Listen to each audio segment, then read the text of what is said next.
is mid-April here in western Pennsylvania. The trees are just starting to bud, and what we've done is I've had a couple oak trees here that one, the top was gone. Lightning had hit it a few years ago, and it kind of was growing out rather than growing up. Then back behind me, I cut another one down that I'm going to go ahead and put a new bridge in next year. So we've removed that oak tree as well. What I've done is I've purchased some shiitake and oyster mushrooms from the internet, some plugs, some grains. Plugs mean the dowels.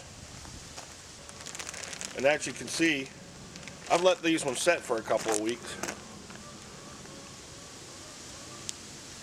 so that the spores could grow, and you could see that.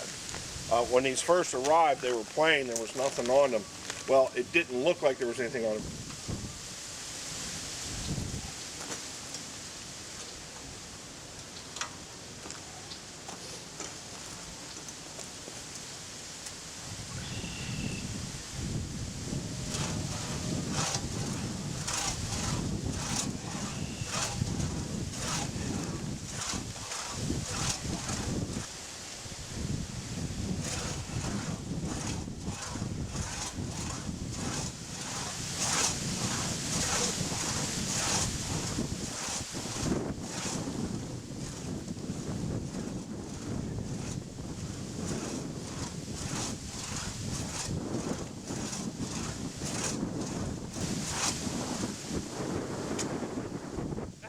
Enough of that.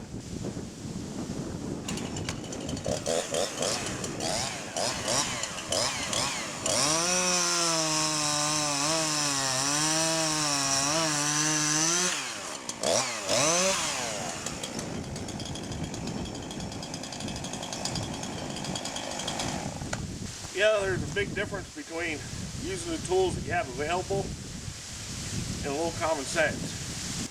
One of the things I have here is I have a box full of paraffin waxes. Before I start to inoculate my log, I'll put a couple of sticks of that wax up there, melt right on the end of the log.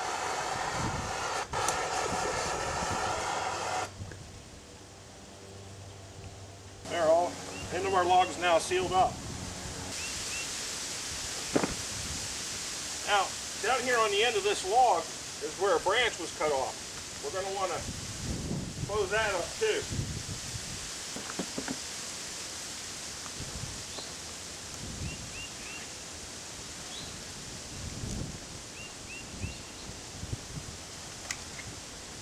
Alright, I'm going to use my hatchet here to keep this log from rolling off the table.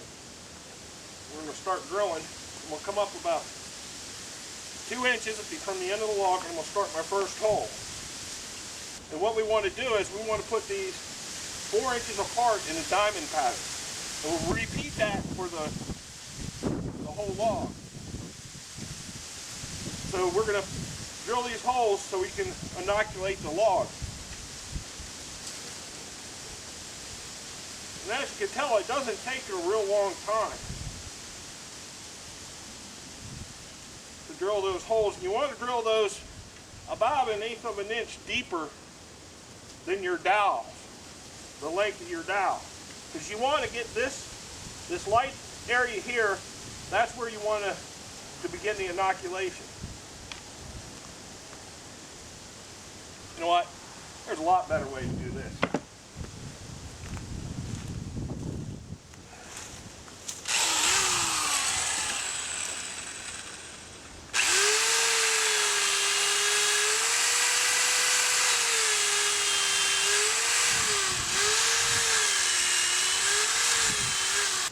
Next thing we're going to do is we're going to go ahead and get our dowels out.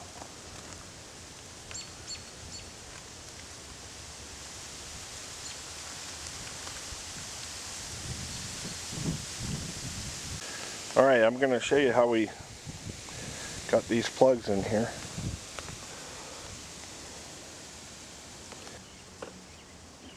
Alright, we're just going to go ahead and beat those dowels in.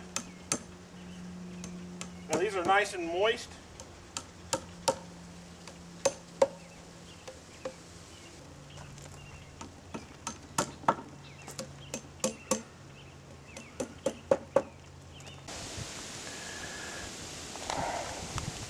As you can see, I've used a bolt here, and I've countersunk that plug a little bit deeper, just past the bark there.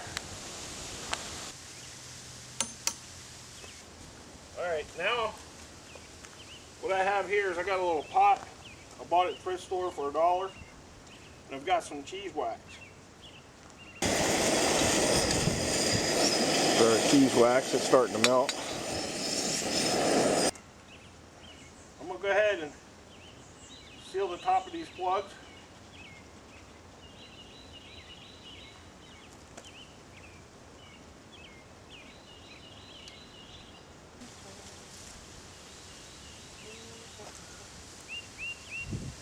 This will help keep the moisture in the log, so when you inoculate this, that the moisture will stay in the log.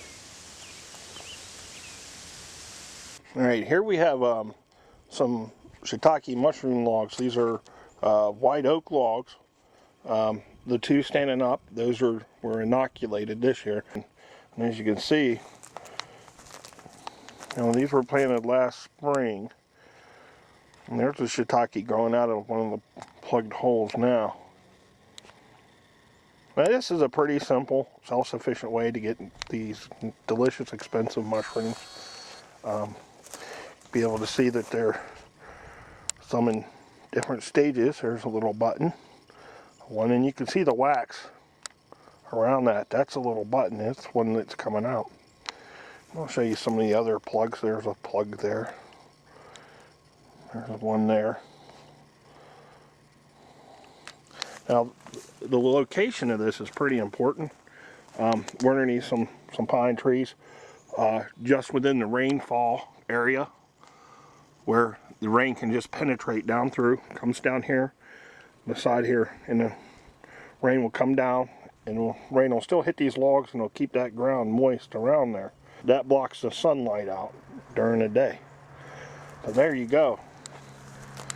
Yeah, this is a pretty interesting idea to do. It's fairly simple.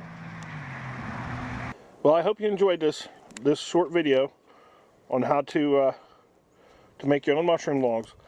This is a pretty easy, pretty fun, self-sufficient way to feed you and your family.